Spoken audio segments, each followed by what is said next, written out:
Dans cette courte section qui termine le chapitre 4, nous allons décrire les interactions possibles entre un champ scalaire et des fermions de Dirac et entre un champ scalaire et des photons.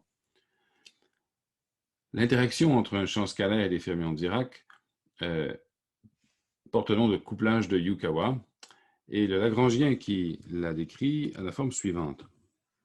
Remarquez que psi bar psi est un invariant de Lorentz, le champ scalaire lui aussi est un invariant de Lorentz. Et si on compte les unités, donc les dimensions des différents champs, on a ici une dimension L à la moins 3 demi, longueur à la moins 3 demi, c'est-à-dire, même chose pour psi, ce qui fait une longueur à la moins 3. Phi a les unités d'une longueur inverse, ce qui fait longueur à la moins 4. Quand on intègre sur l'espace-temps, on obtient donc une quantité sans unité, ce qui veut dire que la constante G n'a pas d'unité. La théorie est donc renormalisable et parfaitement correcte. C'est une interaction fondamentale en réalité qui couple ce qu'on appelle le champ de Higgs aux différents fermions du modèle standard. Donc c'est très important pour donner une masse aux différentes particules, comme on va le voir au dernier chapitre du cours. On peut facilement démontrer les règles de Feynman pour ce genre d'interaction. La seule différence avec les règles de Feynman de l'électrodynamique quantique, c'est le vertex qui n'a pas la même forme, il est plus simple. En réalité, c'est comme avoir une matrice gamma diagonale. Il faut que le fermion rentrant et le fermion sortant aient le même indice de Dirac, c'est-à-dire, et le facteur d'interaction apparaît ici, moins IG. Bien sûr, on devrait avoir la forme correcte pour le propagateur du boson, comme on l'a vu au chapitre 2, donc pour les bosons virtuels.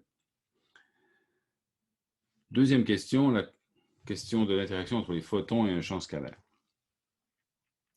Bon, on a vu que pour introduire une interaction entre un champ et le champ électromagnétique, il suffit de procéder au couplage minimal, c'est-à-dire de remplacer les dérivées ordinaires par des dérivées covariantes. Mais il faut quand même faire attention, puisqu'il faut que la transformation de jauge s'applique au champ en question.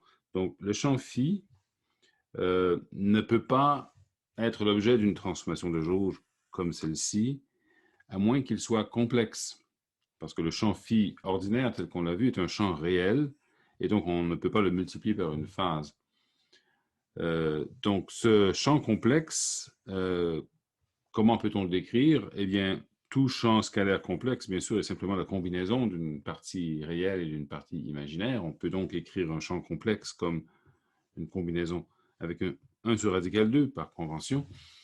Et donc, le Lagrangien de ce champ complexe serait simplement la somme des Lagrangiens des deux champs, phi1 et phi2, donc de sa partie réelle et de sa partie imaginaire qui sont découplés. Et quand on écrit la somme de ces deux Lagrangiens en fonction de phi, on obtient cette expression. Bien sûr, je n'ai plus le 1 demi parce que j'ai ce radical 2 ici, mais j'ai le champ conjugué phi étoile, phi, donc, mais dans une forme qui rappelle l'action du champ scalaire, et j'ai la valeur absolue au carré ici. Donc, en fait, ce Lagrangien décrit un champ scalaire complexe de masse m, et à ce champ, je peux appliquer, bien sûr, cette transformation. Lorsqu'on contemple ce que cette transformation veut dire en fonction des champs phi1 et phi2, les parties réelles et imaginaires, si on se place dans le plan complexe avec l'axe des phi1 horizontal et l'axe des phi2 vertical, faire une multiplication par une phase, ça revient à faire une rotation des deux parties. En fait, c'est comme si on mélangeait phi1 et phi2 entre eux. Donc, cette symétrie vient du fait que, bien sûr, la masse des deux champs scalaires phi1 et phi2 est la même. Sinon, ce serait impossible. Donc, une fois qu'on a ce Lagrangien avec le champ complexe, on peut remplacer les dérivées ordinaires par les dérivées covariantes et on obtiendrait cette expression. Et si on la développe, ça c'est l'expression de la dérivée covariante ici et là, eh bien on aurait des termes d'interaction entre A mu et phi. Donc si on ne considère que ces termes, donc on laisse tomber ou on met à part les termes associés au Lagrangien des particules libres, on obtient cette forme de l'interaction. Okay. Qui est un peu plus compliqué que pour des fermions de Dirac. Il faut remarquer qu'on a des termes qui sont linéaires en A mu, avec une seule dérivée ici. Donc, on reconnaît dans cette expression le courant qui est associé à un champ scalaire. Quand on a vu l'équation de Klein-Gordon, on avait démontré une certaine forme pour le courant électrique, qui était en fait à l'époque pas un courant électrique, mais on voulait tenter de définir un courant de probabilité. On a vu que c'était impossible, mais en réalité, c'est un courant électrique. Et donc, on a cette densité de courant électrique qui se couple au champ A mu de la manière habituelle. Mais en plus, on a un terme qui est quadratique en A mu, comme ceci, et avec phi au carré. Donc, le premier terme va générer contribuer à un vertex dans les diagrammes de Feynman qui a cette forme. Okay. Vous allez me dire, c'est un peu plus compliqué qu'avant. Donc, on a les quadris, on a les quadrivecteurs du champ scalaire. Donc, le champ scalaire est toujours désigné ici par une ligne tiretée ou pointillée, si vous préférez, comme ça. Et il peut émettre un photon. Donc, la fonction d'onde du champ scalaire n'a pas de structure, il n'y a pas de spinner, il n'y a pas rien, il n'y a pas d'indice supplémentaire. Donc, on n'a pas de facteur interne qui accompagne les lignes initiales et finales.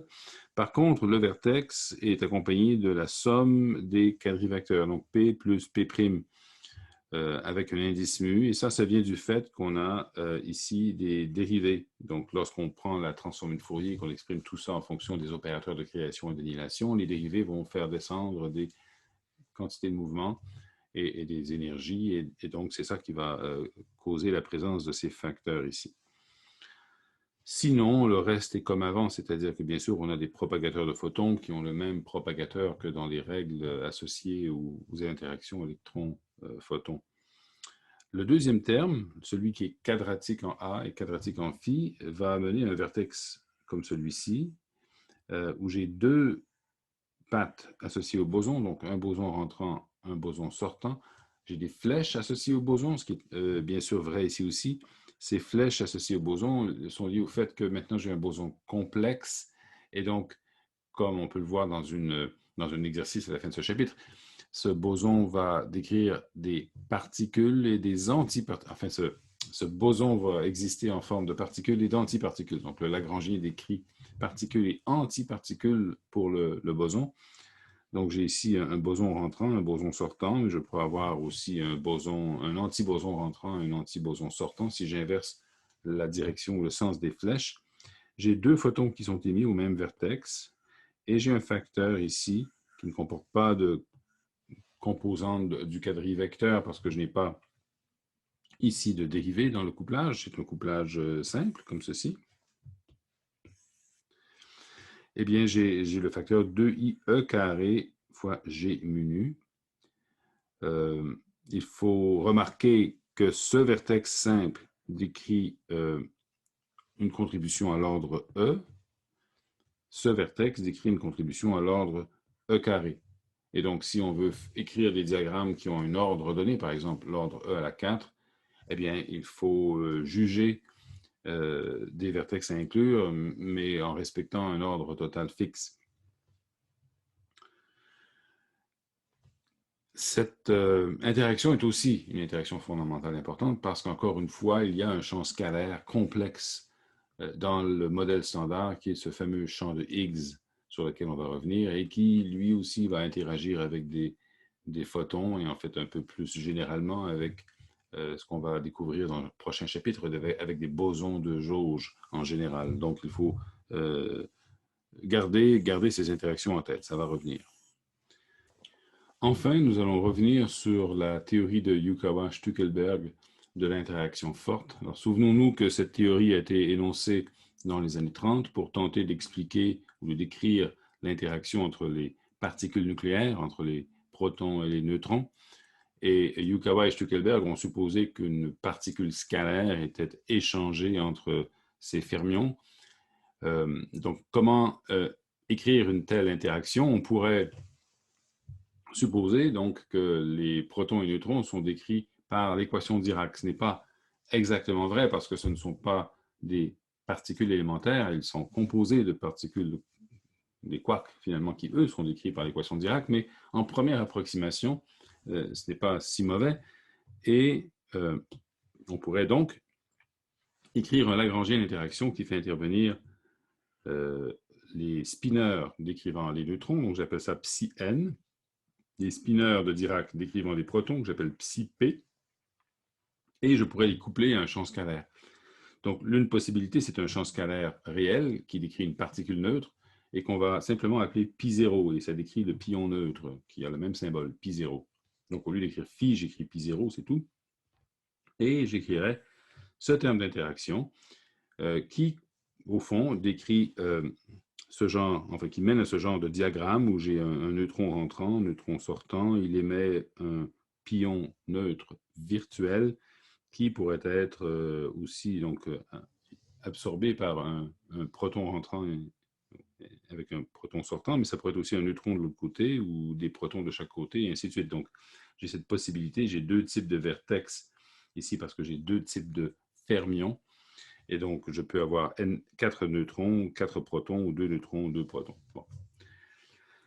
En plus de ça, il y aurait d'autres pions, des pions chargés, donc qui seraient décrits, eux, par un champ scalaire complexe, que je vais appeler ici pi+, et qui décrit donc le pion positif, et son antiparticule serait le pion négatif.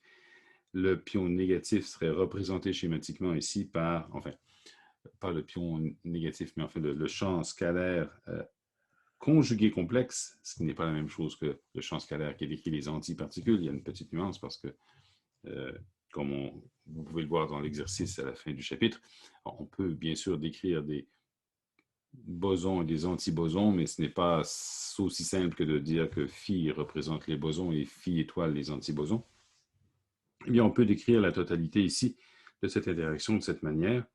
Et on a donc le champ conjugué pour les protons, le champ pour les neutrons, le champ scalaire pour le pi+, qui mène à ce genre de diagramme ici. On a neutron qui rentre, proton qui sort, pion positif qui est absorbé ici, donc il se propage dans ce sens, donc la charge est conservée au vertex. Et donc, par exemple, ce terme décrit cette partie du diagramme, ce vertex, cet autre terme décrit cette partie du vertex, ici. Donc, l'important, c'est de conserver la charge à chaque vertex. Donc, le proton arrive ici, il émet un pion positif et un neutron. Ce pion positif est absorbé par un neutron entrant qui devient un proton. On peut le voir ici dans la forme de l'interaction qui est invariante par rapport aux transformations de jauge. C'est toujours la base des transformations de jauge. Donc, si on multiplie pi+ par un certain facteur de phase correspondant à une charge positive, eh bien, psi p va être multiplié par le même facteur et psi p conjugué par le facteur opposé, alors que psi n ne serait pas affecté par cette transformation parce qu'il est neutre.